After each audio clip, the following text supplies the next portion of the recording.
ভাঙ্গা উপজেলাধীন মালিগ্রাম সরকারি প্রাথমিক বিদ্যালয়ে বার্ষিক ক্রীড়া ও সাংস্কৃতিক প্রতিযোগিতা সম্পন্ন।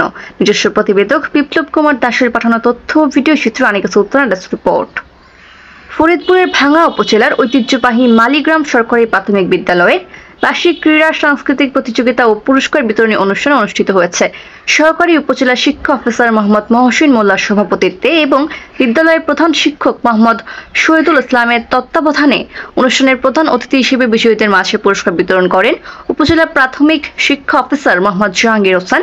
বিশেষ অতিথি ছিলেন চান্দ্রা ইউনিয়নের সাবেক চেয়ারম্যান মোহাম্মদ গিয়াস উদ্দিন আহমেদ, প্রধান শিক্ষক মোহাম্মদ আনোয়ার হোসেন টিপু, মালিগ্রাম উচ্চ বিদ্যালয়ের প্রধান শিক্ষক মিসবাহা উদ্দিন।